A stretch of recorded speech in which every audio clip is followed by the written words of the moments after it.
Good evening, comrades. I hope everyone is having a very wonderful end to the first day of their 2021 convention. I know myself, I've had quite a great time. Um, my name is Dave Pinkham. I have had the pleasure and the pain of serving on the National Political Committee of DSA for the last 2 years with a whole lot of wonderful people. And I'm very excited to be here at this convention with y'all, where we're doing a lot of very important discussion and decision making. And I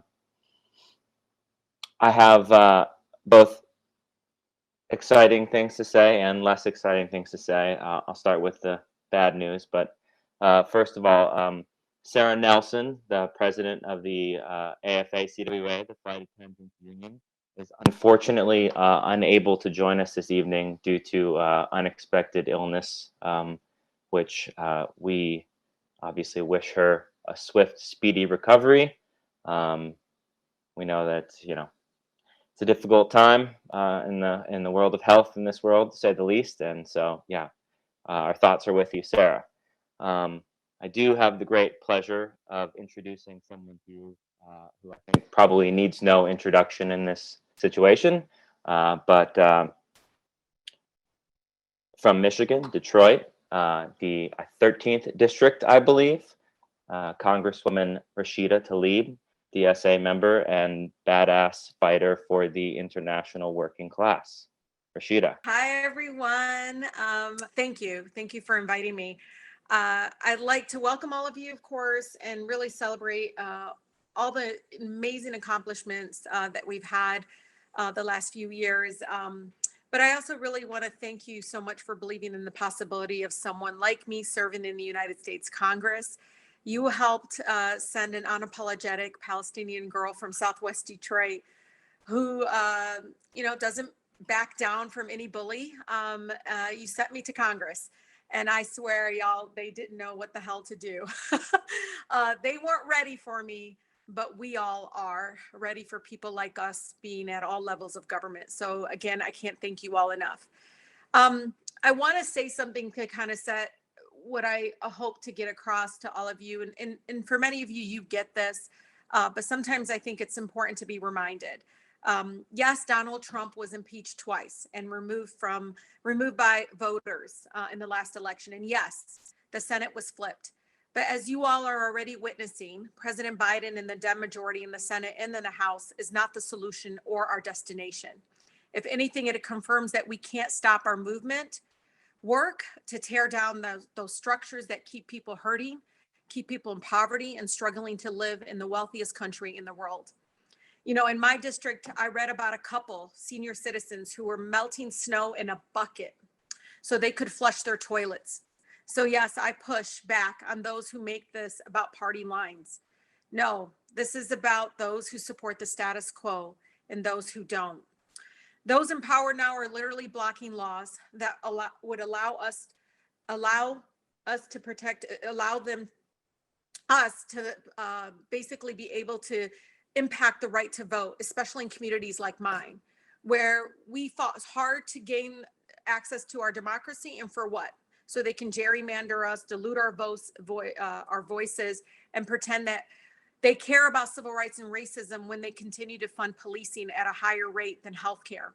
In Detroit alone, in my city, which is an 85% Black city, and I represent half of the city, this is a very democratic city. It's spending $300 million on policing, while our health department gets $9 million. Even though we already know, everyone here, every member of DSA understands we can't police away poverty, we can't police away homelessness, we can't police away inequity in education. We can't police it away. And so they emphasize this militarization of our communities and over incarceration of our neighbors versus really getting to the core issues around economic inequality in our country. They wonder, this is true, they actually wonder why more Black folks are dying at a higher rate of COVID in Michigan than any other community, even though my Black neighbors only make up less than 15% of the total population in Michigan. So the policies and structures are literally killing our people. So we must understand that we can't stop speaking that truth, even if our voices shake and those around us try to dismiss our pain.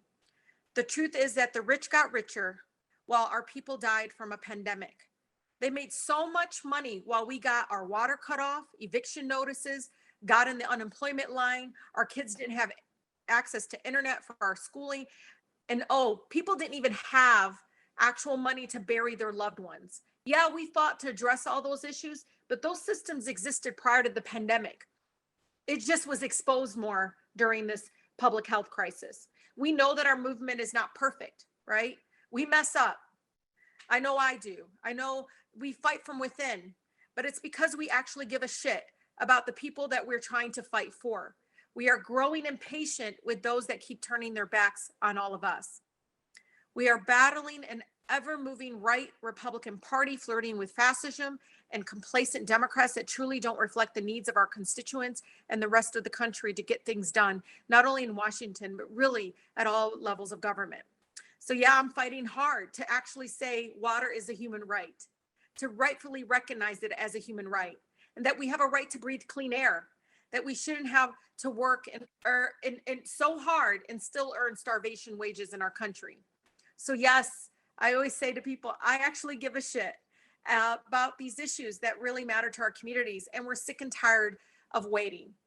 We also need to recognize, and this is for me as a Palestinian American, we also need to recognize, as I think about my family in Palestine that continue to live under military occupation and how that really interacts with this beautiful Black city I grew up in. I always tell people cutting people off from water is violence, and they do it from Gaza to Detroit. And it's a way to control people, to oppress people. And it's those structures that we continue to fight against. So I know you all understand the structure we've been living under right now is designed by those that exploit the rest of us for their own profit. I always say to people, I don't care if it's the issue around global human rights and our fight to free Palestine, or to pushing back against those that don't believe in a minimum wage, or those that believe that people have a right to health care and so much more. And I tell people, those same people, that if you open the curtain and look behind the curtain, it's the same people that make money, and yes, they do, off of racism, off of these broken policies. There is someone there making money, and you saw it. It was so exposed during the pandemic because all those structures, everything that was set up, they made record profit when we were all at having some of the most challenging, most difficult times in our lifetime at that moment. And again, they made record profit. So if anything, this pandemic's just exposed what we all have been fighting against. So we must replace it with a system where ordinary people have a real voice in our workplaces, neighborhoods, and economy, and politics, and society. So at this DSA 2021 DSA convention, I'm asking all of you, just as a fellow DSA member, a proud one, to please run for office, because people like us with our own lived experiences and compassion for others, and we lead with compassion, and we understand we don't have another hour, another day, another week to really be able to free people from these oppressive policies and structures that are for profit instead of really trying to help people, that we are missing at all levels of government. So if there's anything you take away from this 2021, DSA convention, is that we need to run for office, more of us. And again, at all levels of government. I am proud of Landis as DSA member running for police commission here. Yeah, people might say, why is he doing it? That's because we need him there. We need him there holding the systems that are in place to, if he's going to have to be able to hold them accountable and tear it down in a way that at least for us, we can reimagine what being safe in our communities looks like. It's putting him in the room. I remember when people asked me to run for office for the state legislature, the first thing I thought is I'm selling out. I literally made me paralyzed. I was like, I can't do it. That means I'm selling out. But it was when a colleague who actually was from ACLU looked at me and said, it's because we're not in the room. And so I'm asking all of you, get in there. Don't change 1 ounce of who you are and what you believe in, though. Stay rooted in your community, but run for office. Get into that room. And as Shirley Chisholm, the first African-American woman elected to the United States Congress, she used to actually say, if there's no chair in there, bring your own chair. That whole saying, bring your own chair. I'm going to change it up just a little bit. And some of you have heard me say this, because I really believe this. Sometimes that table is way too big, and it's got a lot of people that had their chance to make a difference in our lives, to tear down some of those oppressive structures, and it's time's up.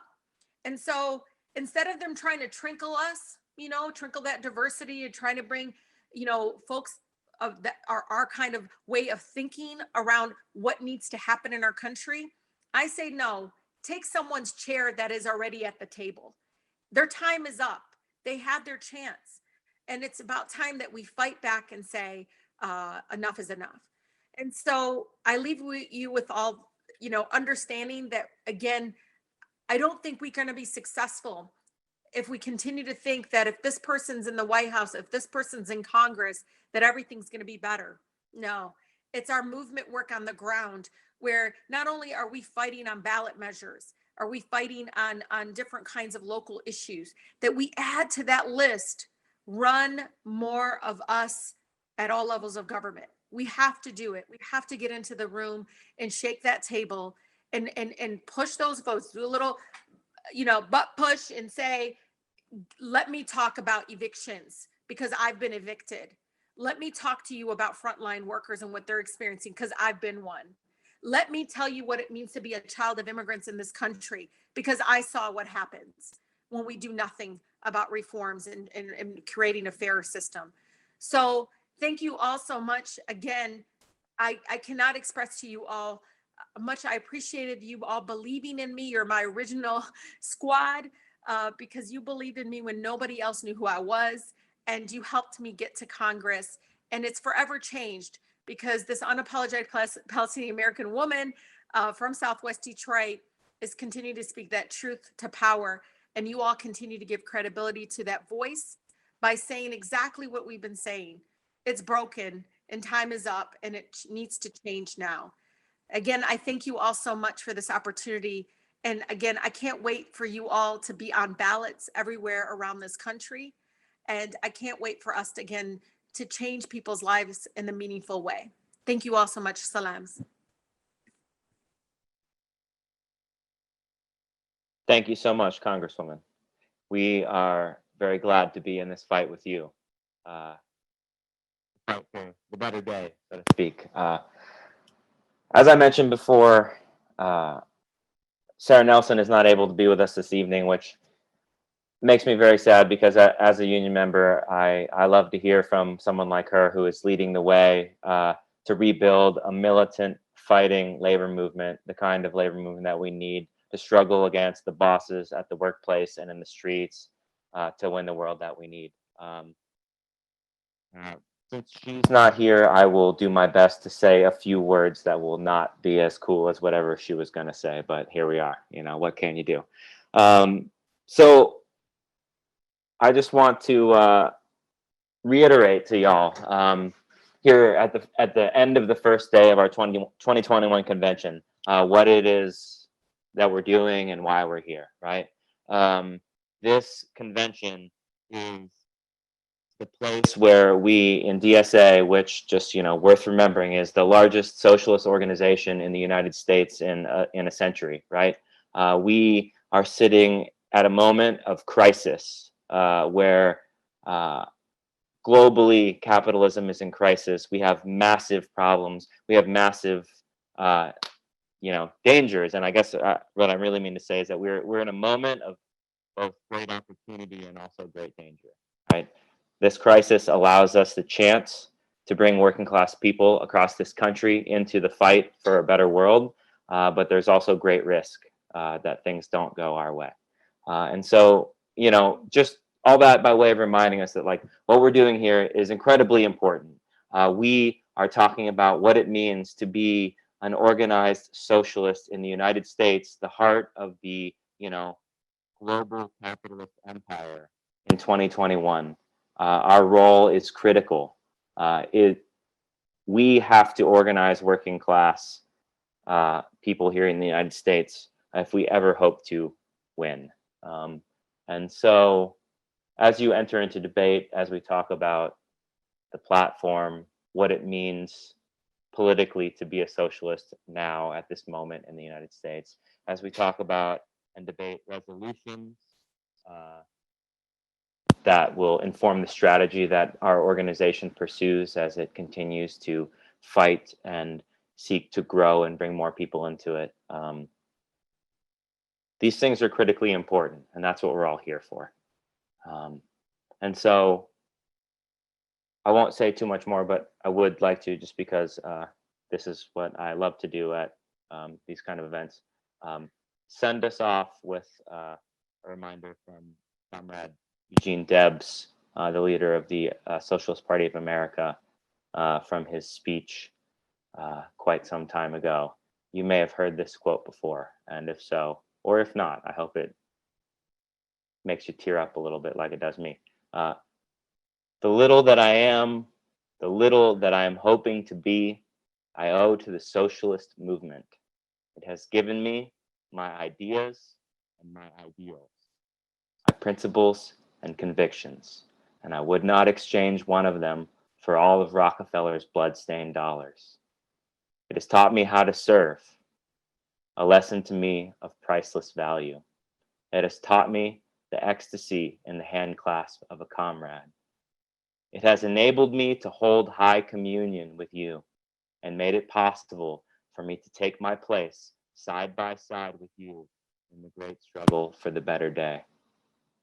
I hope that as we enter this convention week, that we bear that sentiment in mind, because that is what we are all here for, to fight for a world where every person is free from the domination and oppression of the bosses and the capitalists that seek to drive us all into the ground, and that we are working to create a world where everyone can live in freedom and equality and dignity that we so now I'm going to tear up a little bit and stop talking, and I hope you all have a wonderful evening.